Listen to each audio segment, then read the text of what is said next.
আল আকসা মসজিদ কেড়ে নিচ্ছে, যে মসজিদে আল্লাহর নবী একটা দুটো নয়, পৃথিবীর সমস্ত নবীদের নিয়ে ইমামতি করেছে, যে ফিলিস্তিনে 70,000 নবীর জন্ম, যে ফিলিস্তিনে পৃথিবীর এমন কোন নবী নাই যে নবীর কদম ফিলিস্তিনে পড়েনি।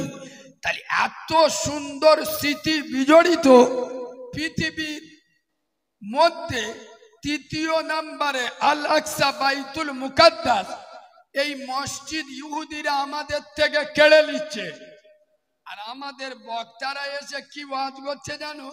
বাবারা বাবারা, ও মুসলমানের ছেলেরা, আমরা সবাই মুসলমান, আমরা উম্মতে মুহাম্মাদি, আমাদের নাম বেশি, দাম বেশি, পাওয়ার বেশি, যোগ্যতা বেশি, সবার আগে জান্নাতে যাবে উম্মতে মুহাম্মাদি।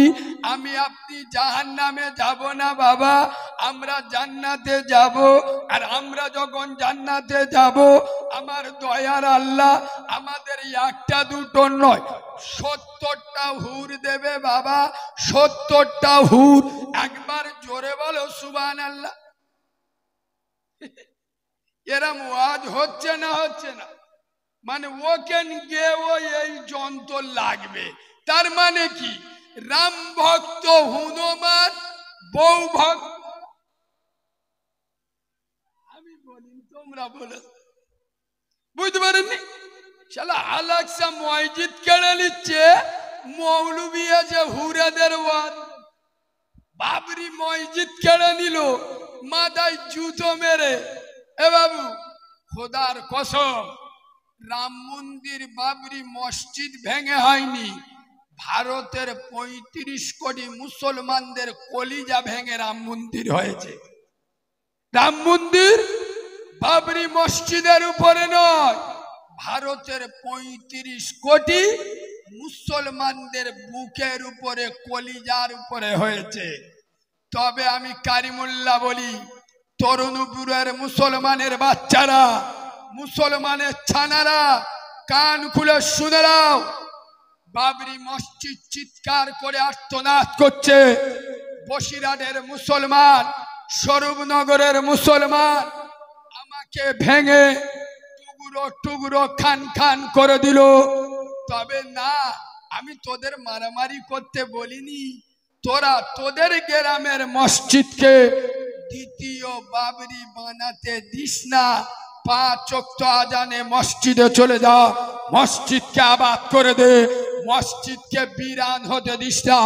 খোদার কসম, আমি নবীর মেম্বারে বসে বলছি, পশ্চিম বাংলায় আমার সঙ্গে কালকের চলুন, আমি 1000 মসজিদ দেখিয়ে দেব, যে মসজিদের ইমাম যেদিন বাড়ি যাবে ইনশাআল্লাহ সেদিন ফজরের আজান কথা বলে না।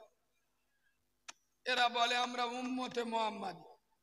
ওই জন্য আমি কি বললাম, আমি এখন মুসলমানদের নাম দিয়েছি তরমুজ গো।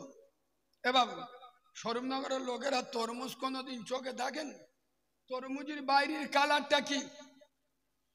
কালো, সবুজ, গ্রিন, যা পারে বলকি যা। কাডলি মাল ভিতরে কি? জোরে বলো। সেই মাল ছাম্বলদারি মুচো মাল, সব খোলা বসে। জিবরাইল, মিকাইল, আজরাইলের খালাতো ভাই। আমি নবীর মেম্বারে বসে বলছি, জলসা শেষ করে দেন, এখান থেকে রাস্তায় উঠতে দেবে, টুপি পকেটে, এ করি বিড়ি দে, বিড়ি দে, বিড়ি দে। আরে হ্যাঁ না না, হ্যাঁ না না, এই জলসা রাস্তা পর্যন্ত যায় না। এসার নামাজ তো দূরের কথা, ফজরের নামাজ সকালবেলা জিবরাইল ঘরে ঢুকলি বুঝতে পারবে, মাল দোকানপাট খুলে ঘুমোবে, তালবে সদে গাদা। আল্লাহর কি রে বাপ, করিম খাটের ওপর, লুঙ্গি খাটের নিচে। উম্মতে মুহাম্মাদি, ও নবী আমরা তোমার দিওয়ানা। পৌষ মাঘ মাসে বিরাট ঠান্ডা পড়েছে, এ 2 মাস পেচাব করে পানি পানি নেব না, আমরা খালি দিওয়ানা।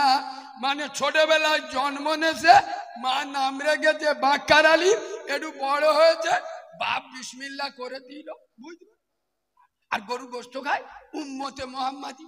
ছি ছি ছি ছি ছি, খোদার কসম বাবরি মসজিদ চলে গেল। তবে আমি এখানে একটা কথা বলবো, বাবরি মসজিদ শহীদ হয়েছে না হয়নি? আচ্ছা, 1992 সালে 6 ডিসেম্বর আমাদের মসজিদ ভাঙা হয়েছে না হয়নি? দিনের বেলায় কারা?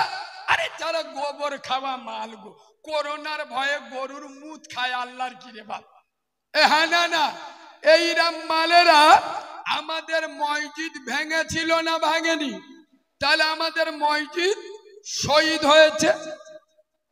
এখানে আলেম উলামা থাকলে জেনে নেন, আমি নবীর মেম্বারে বসে বলছি, এটা আমাদের ঈমান, এটা আমাদের বিশ্বাস।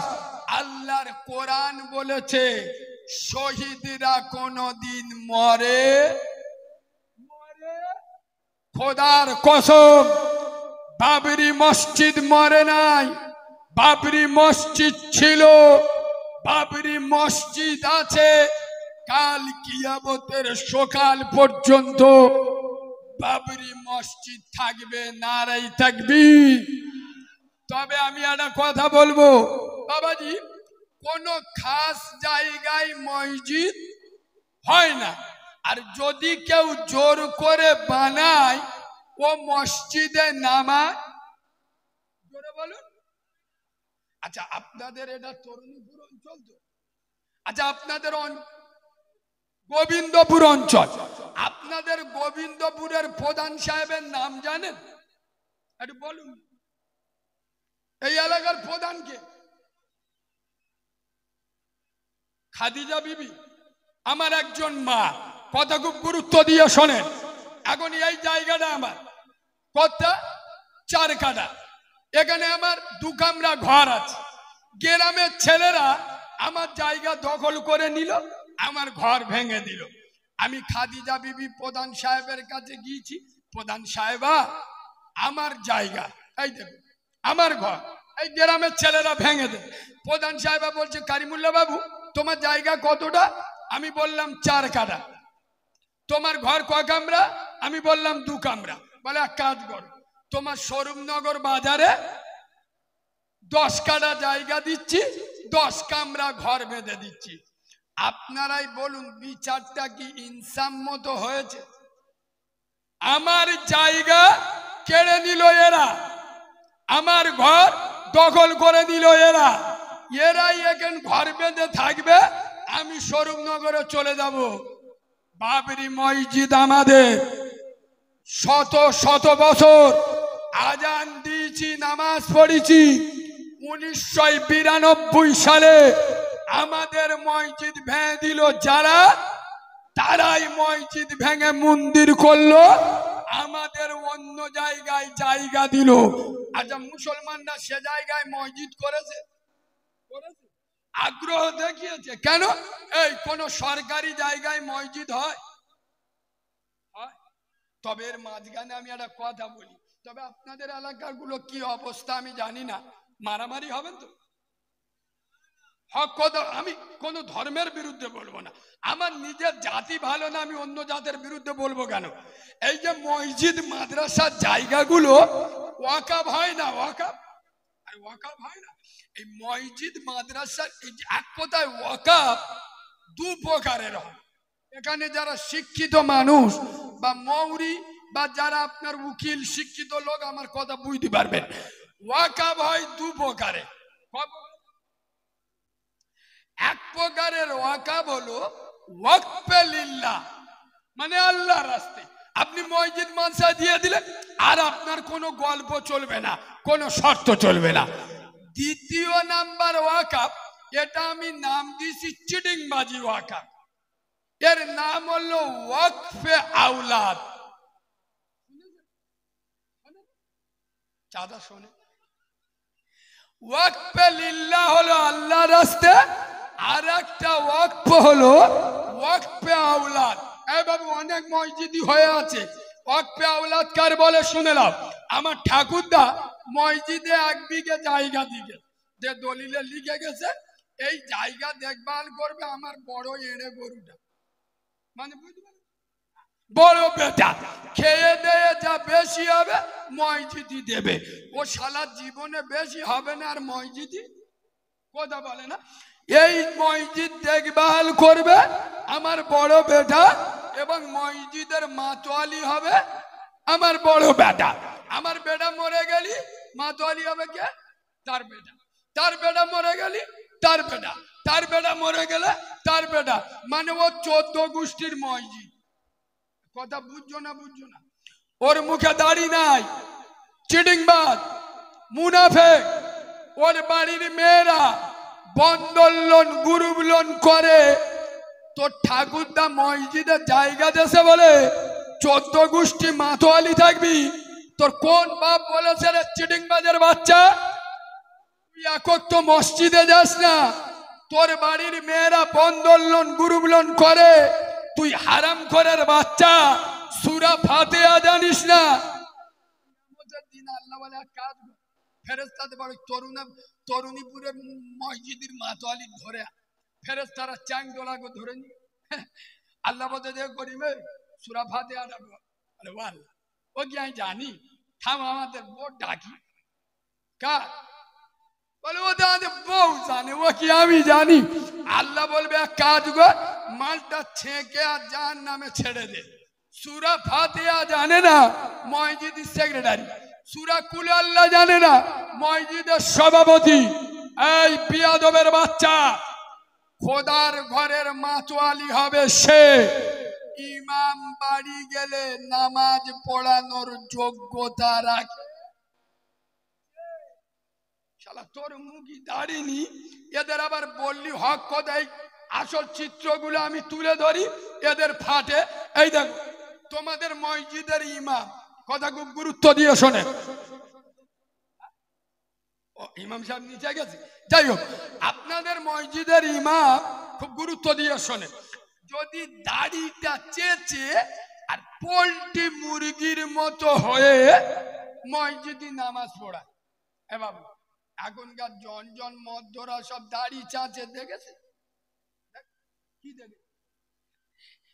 বেলেট ইয়ে দিকতেও মেরেছে ইয়ে দিকতেও মেরেছে, মানে গাছও কেটেছে গোড়াও উবড়ে দিয়েছে, জিভ দেও ঘইলে কিছু বুঝতে পারবে, পুরো কুকুরির ভাইরা ভাই, বুঝতে পারেন?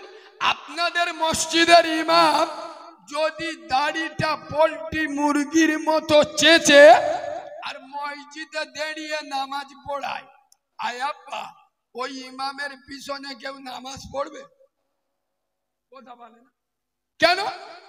দাড়ি চাচা মালের পিছনে নামাজ বলো কিরাম ফতোয়া মারতে মুফতি সাহেবের ভাইরা ভাই, মুফতি সাহেবের বড় বোন আয়, মানে ফতোয়া মারতে তো পয়সা লাগে না, আপনারাই ফতোয়া দিলেন, আপনাদের ফতোয়ার উপরে আপনারা টিকে থাকবেন, সরে যাবেন না। আপনারাই ফতোয়া দিলেন ইমাম যদি দাড়ি চেঁচে নামাজ পড়ায় ওই ইমামের পিছনে না হবে না। তুই মুচো মানে ছানা, দাড়ি চেঁচে হুনমান মুখ হয়ে ইমামের পিছনে দাঁড়িয়ে নামাজ পড়লি কোন লজ্জায়? ইমাম দাড়ি চেঁচে যদি নামাজ পড়ায়, ইমামের পিছনে যদি নামাজ পড়া না যায়, তুই দাড়ি চেঁচে নামাজ পড়লি কোন কায়দায় তোর